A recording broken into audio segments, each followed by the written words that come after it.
Hello everyone, welcome to this week's chart of the week discussion video.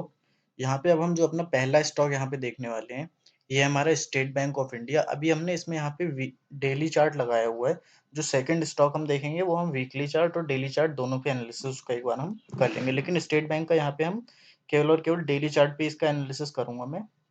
तो आइए अब इसको यहाँ पे शुरू करते हैं। देखिए यहाँ पे मैंने एक ये जो हॉरिजॉन्टल यहाँ पे रेक्टेंगुलर एरिया बना रखा है। यहाँ पे देखिए ये एक बहुत अच्छा सपोर्ट और रेजिस्टेंस का काम कर रहा है, जिसको स्टॉक ने अब यहाँ पे आके ब्रेकआउट दिया है। सबसे पहले यहाँ पे इसने इसको एज ए रेजिस्टेंस दिया, फिर यहाँ पे ये सपोर्ट बन गया, दोबारा यहाँ सपोर्ट बन रहा है। फिर यहाँ पे देखिए बिग रेड कैंडल। जो हम ट्रेडिशनल सपोर्ट रेजिस्टेंसेस की बात करते हैं कि कभी अगर हमारा सपोर्ट या रेजिस्टेंस ब्रेक हो रहा है तो वहां पे बिग रेड या ग्रीन कैंडल, अगर रेजिस्टेंस ब्रेक हो रहा है तो बिग ग्रीन कैंडल होनी चाहिए, लेकिन हमारे केस में यहाँ सपोर्ट ब्रेक हो रहा है तो बिग रेड कैंडल होनी चाहिए अलॉन्ग विद हैवी वॉल्यूम जो यहाँ पे थी। ये हमारा ट्रेडिशनल एनालिसिस होता है, जो कि इस स्टॉक में हमें बिल्कुल भी परफेक्टली यहाँ पे दिख रहा है। तो ये हमारे यहाँ पे इसमें ब्रेक डाउन हुआ, फिर ये देखिए इसको बहुत अच्छा इसने फिर यहाँ पे इसको एज ए रेजिस्टेंस माना। तो हम मान सकते हैं कि एक हमारा पर्टिकुलर जोन बन गया था, जिसको अब इस स्टॉक ने यहाँ पे ब्रेकआउट दिया। ऑब्वियसली इसमें वॉल्यूम यहाँ पे हमारी थोड़ी कम है, वॉल्यूम और ज्यादा होती तो ये हमारा और ज्यादा अच्छा ब्रेकआउट हम इसको मान सकते थे।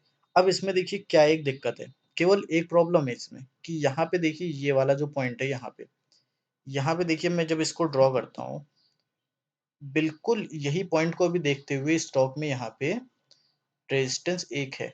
तो अब आपको क्या करना है, आपको इसको अपनी वॉच लिस्ट में रखना है। अगर जो ये पॉइंट है, जैसे ये हमारा इस टाइम हाई पॉइंट था, ये 578.5 का हमारा जो ये हाई पॉइंट था, अगर स्टॉक इसके ऊपर जाता है तो आपको इस स्टॉक में एंट्री यहाँ पे लेनी है। तो ये मैंने जो ट्रेंड लाइन बना रखी है, अगर इसके ऊपर स्टॉक जाता है अलोंग विद गुड वॉल्यूम्स तो इसके ऊपर आपको यहाँ पे एंट्री लेनी है। फिर इसके बाद हमारा जो है टारगेट्स हमारे प्रीवियस हाई को देखते हुए, यहाँ पे हमारा प्रीवियस हाई का टारगेट यहाँ पे देखते हुए 600 के आसपास का हमारा टारगेट आ रहा है। तो ये बन जाता है इस स्टॉक में हमारा टारगेट प्राइस। और एंट्री कब लेनी है वो मैंने आपको बता दिया, आपको कैसे एंट्री यहाँ पे देख के लेनी है कि जब ये 578 579 के ऊपर यहाँ पे स्टॉक निकल जाता है तो आपको इस स्टॉक में यहाँ पे एंट्री लेनी है। एक बार मैं यहाँ पे लिख भी देता हूँ, स्टॉप लॉस इसमें कुछ नहीं है, क्योंकि हमारा यहाँ पे मैंने आपको बता दिया कि अगर उसके ऊपर जाता है स्टॉक तो ही हमारा इसमें आप लोग एंट्री लेंगे, और उसके ऊपर अगर गया तो ये स्टॉक बिल्कुल वहां पे 600 को टच करेगा। एंट्री हमारी 579 के ऊपर, यहाँ पे एंट्री अबव 579 है इसमें। ठीक है, ये हो गया हमारा यहाँ पे फर्स्ट एनालिसिस स्टॉक का, स्टेट बैंक ऑफ इंडिया।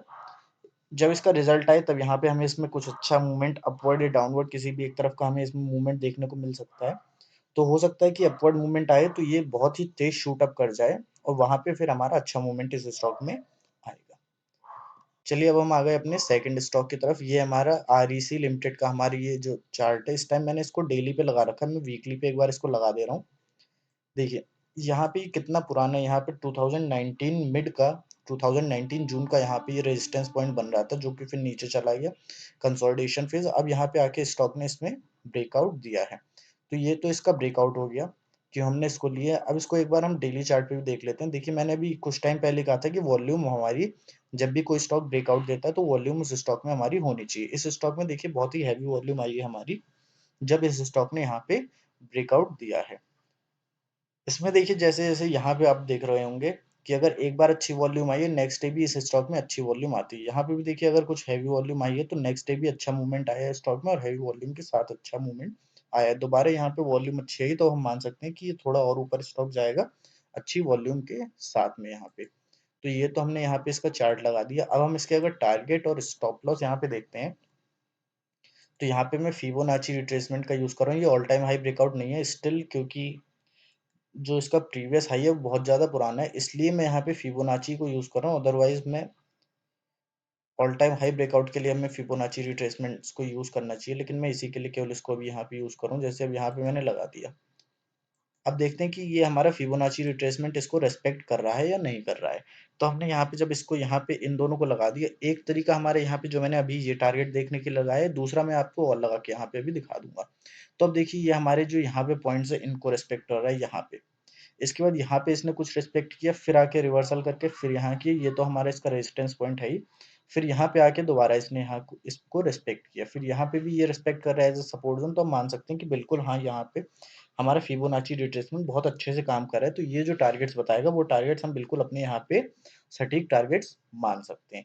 तो ये हमारा इसमें पहला टारगेट जो यहाँ पे ये हमारा दिखा रहा है अराउंड 145 का टारगेट हमारा ये दिखा रहा है। सेकंड टारगेट इसमें हमारा दिखा रहा है, उसमें भी 10 रुपीज ऐड करके 155 का इसमें हमारा इसमें सेकंड टारगेट ये दिखा रहा है।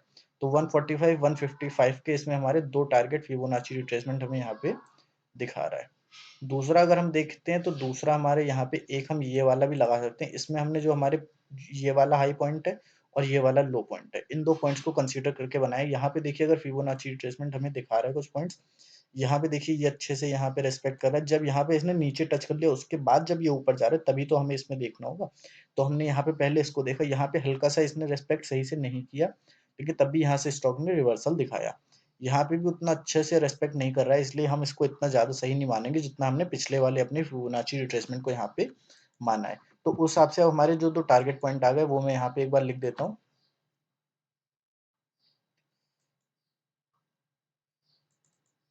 इसमें जो हमारा फर्स्ट टारगेट पॉइंट आया वो है 145 का, और सेकंड हमारा जो आया है वो 155 का आया है। स्टॉप लॉस हम स्टॉक में देख लेते हैं। स्टॉप लॉस हमारा जब कोई स्टॉक रेजिस्टेंस को ब्रेक करता है, अगर उसके नीचे ही चला जाए तो ही हम मानते हैं कि उस स्टॉक में हमारा जो है वो स्टॉप लॉस लग रहा है। ये हमारा अराउंड 127 इसका जो है रेजिस्टेंस पॉइंट बन रहा है। तो अगर स्टॉक इसके नीचे चला जाता है तो इसमें हमारा स्टॉप लॉस हिट माना जाएगा। Stop loss below 127। इसका करंट प्राइस हमारा है अभी 132 क्लोज प्राइस है। तो 5 पॉइंट्स का तो इसमें हम स्टॉप लॉस ले रहे हैं, और अराउंड 13 और प्लस 10 23 पॉइंट्स का यहाँ पे हमारा अराउंड अराउंड टारगेट यहाँ पे बन रहा है। तो ये हम मान सकते हैं हमारा 4.5:1 का हमारे यहाँ पे रिस्क रिवॉर्ड है, जो कि हमारा बहुत ही अच्छा हो सकता है।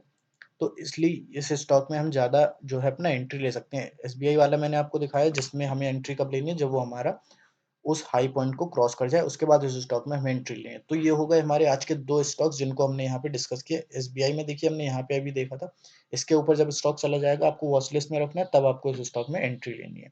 सो ये हो गए आज के दोनों स्टॉक्स के डिस्कशन।